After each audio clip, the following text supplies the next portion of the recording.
ॐ भूर्भुवस्सुवः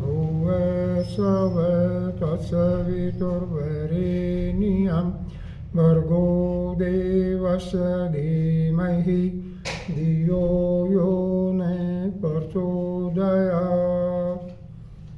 आज मैं आपके सामने अमर शहीद राम प्रसाद बिस्मिल के बारे में चर्चा करना चाहूँगा। भारत के महान सपूत जिन्होंने हंसते हंसते फांसी के फंदे को चूम लिया और उन्हीं की कुर्बानियों से ये देश आज़ाद हुआ। राम प्रसाद बिस्मिल ने कहा था कि हम आराम उठा सकते थे, घर में रहकर हमें भी माँ ने पाला था, दुख सह सहकर। आँखों में जो आंसू निकले बहकर तिलिप, उसे ही समझ लेना जी बहलाने को।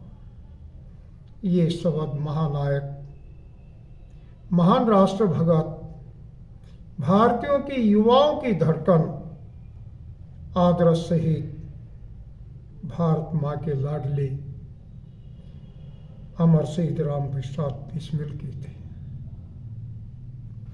जिन्होंने हंसते हंसते फांसी के फंदे को चूम लिया। लेकिन उनके परिवारों ने शायद उतना कष्ट, संघर्ष करते समय, आज़ादी की लड़ाई लड़ते समय इतने कष्ट को नहीं सहना पड़ा जितनी उपेक्षा उनकी आज़ादी के बाद हुई। शिव वर्मा क्रांतिकारी राम प्रसाद बिस्मिल के साथी वे हैं। वो आप बीती आंखों देखी घटना का वर्णन करते हैं।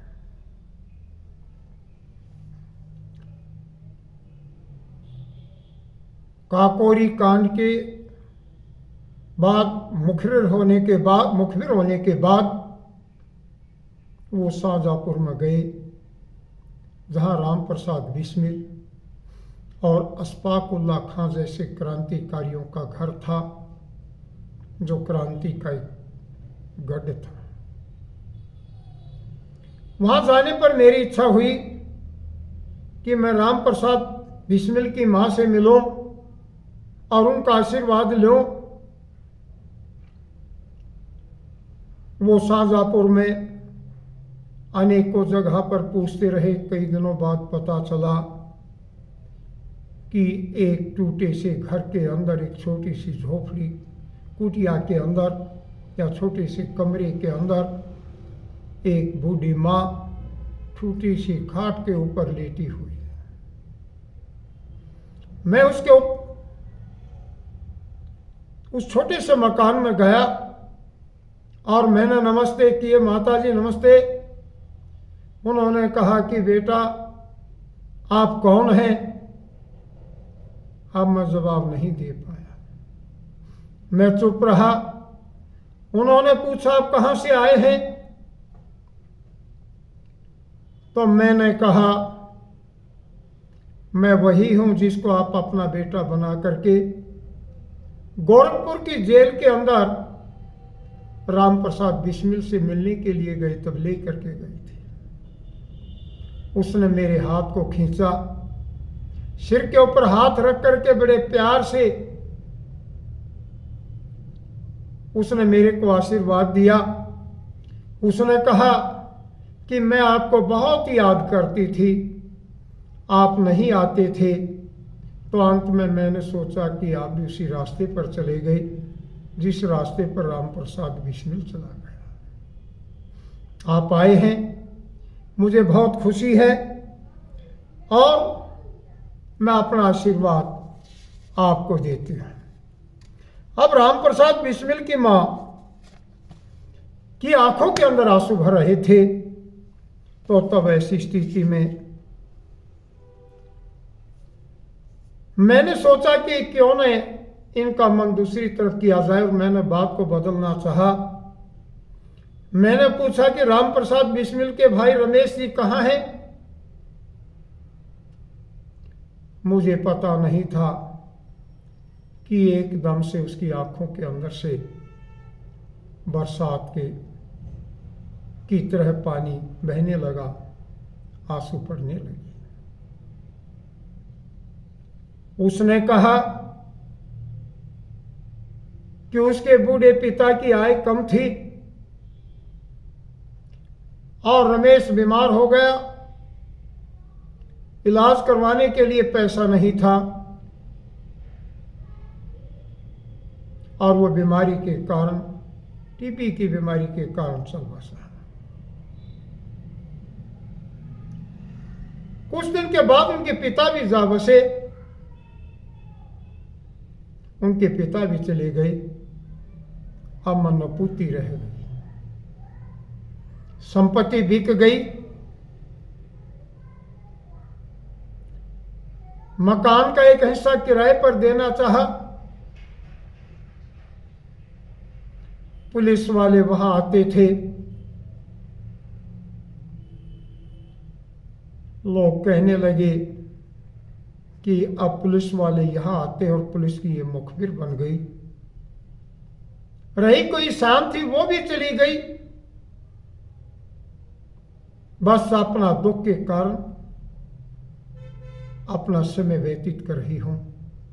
और यहीं इस छोटी सी कोठरी में अंधी मां टूटी हुई काट के ऊपर, चारपाई के ऊपर लेटी हुई अपना समय व्यतीत कर रही है। शहीदों की मां, क्रांतिकारियों की मां, जिनकी कुर्बानी से यह देश आजाद हुआ, और उस परिवार की उपेक्षा स्वतंत्र भारत में आखिर ये क्यों?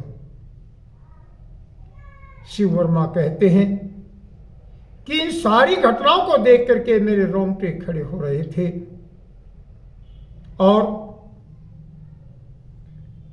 मैंने जैसे ये बात कही, एकदम से माताजी को वो पुराने घाव को एक तरह से छेड़ दिया। उसकी आंखों में वो सारी यादें आ गई, बिस्मिल की वो याद, वो फांसी की सज़ा, जल्लाद, वो सब याद आ गए। जवान बेटे की जलती हुई चिता, ये सब याद आई। न जाने कितनी यादों ने उनको आघेरा और ज्योतिहीन नेत्रों के अंदर पानी भराया। ऐसी स्थिति उस माँ की देखी और जब ये देख करके मैं काफी व्याकुल हुआ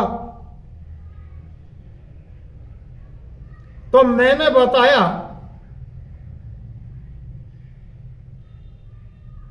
कि माँ,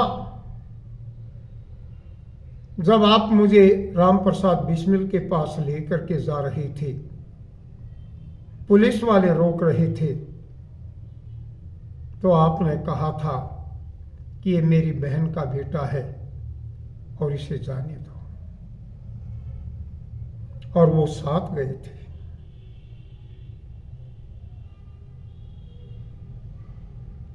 जब राम प्रसाद बिस्मिल के पास उसकी मां जाकर के मिलती है, शिव वर्मा साथ में खड़े हैं, तो राम प्रसाद बिस्मिल की आंखों के अंदर आंसू आ जाते हैं। तो मां कहती है कि मैं तो सोचती थी मेरा बेटा बहादुर है, लेकिन आप तो कायर निकले, आपकी आंखों के अंदर आंसू। उसने कहा कि मां, मैं मौत से नहीं डरता, मैं आपके प्यार को देख करके मुझे याद आ गई। लेकिन उसमें मां ने समय के ऊपर विजय पाई थी, लेकिन आज की परिस्थितियों ने समय ने मां के ऊपर विजय पा ली।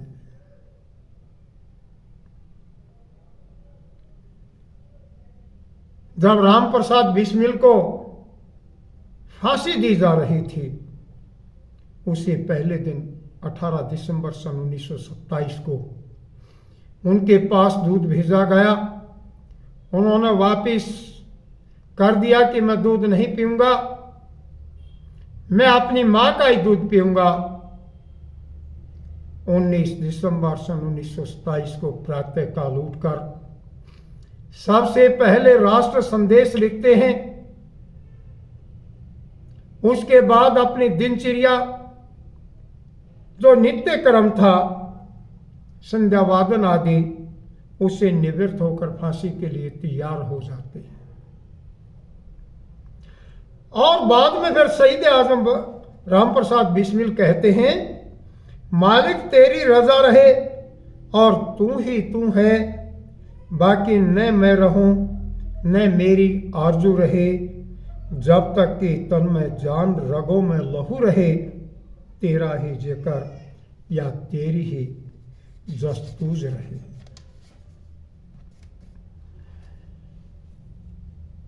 ये कह करके और राम प्रसाद बिस्मिल हंसते हंसते फांसी के फंदे पर चढ़ गए।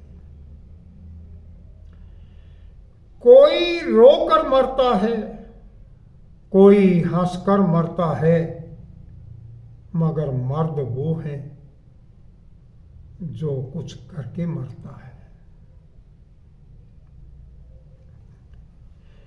कौन है हिंदू, कौन है मुस्लिम, कौन है ईसाई, यह भेद नहीं। जाति है मानव, धर्म है मानव, बस मानव ही है और नहीं।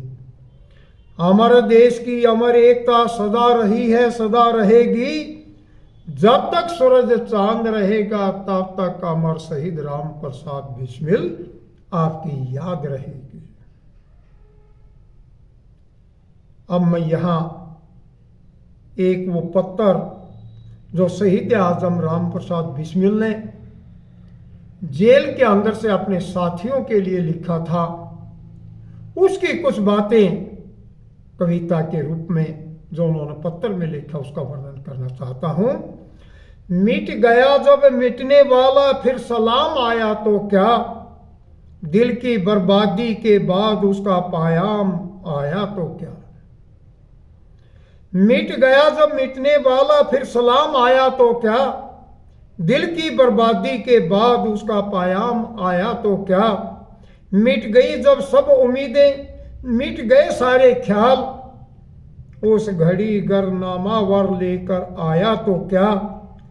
ए दिल नादान मिट जा अब कुए यार में, फिर मेरी नाकामियों के बाद काम आया तो क्या। काश अपनी जिंदगी में हम वो मंजर देखते, बरसरे तुरबुत कोई महसखराम आया तो क्या। आखिरी सौदीद के काबिल थी बिस्मिल की तड़प, सवे दम कोई अगर बालोए बाम आया तो क्या। मिट गया जब मिटने वाला, फिर सलाम आया तो क्या। ये राम प्रसाद बिस्मिल ने एक कविता के रूप में पत्र लिखकर अपने साथियों को संदेश दिया। वो माँ का लाडला जिसने अपना घर को छोड़कर भरी जवानी के अंदर अपनी कुर्बानी दी, और वो माँ भी बहादुर थी कि फांसी के फंदे पर से अपने बेटे को अकेले को उठा करके चलती है, जेल से निकलती है और निकल करके वो गोरखपुर के शहर के अंदर से होती हुई जाती है। जैसे चौराहे पर से जा रही थी, भीड़ उमड़ती गई और शहीद राम प्रसाद बिस्मिल के नारे लग रहे थे। 19 दिसंबर 1927 को सारा गोरखपुर शहीद आजम राम प्रसाद बिस्मिल के नाम से गूंज रहा था। और मां ने चौराहे के ऊपर खड़े होकर के और अपने व्याख्यान में कहा था कि मैं अपने दूसरे बेटे को भी इस देश के लिए हवाला करती हूं। ये मेरा देश आजाद होना चाहिए। वो बहादुर मां थी जिन्होंने अपने बेटे को हंसते हंसते इस देश के लिए कुर्बान करते हुए देखा और उसको याद किया और उसके लिए शुभकामनाएं दी और दूसरे बेटे को भी देने के लिए अपनी शुभकामनाएं दी। ऐसी माताओं ने आज भी बढ़कर आना चाहिए और ऐसे महान सपूतों को जन्म देना चाहिए, शिक्षा देनी चाहिए और महापुरुषों के महान कुर्बानी देने वालों के इतिहास उनको पढ़ाने चाहिए। ओम शांति शांति शांति।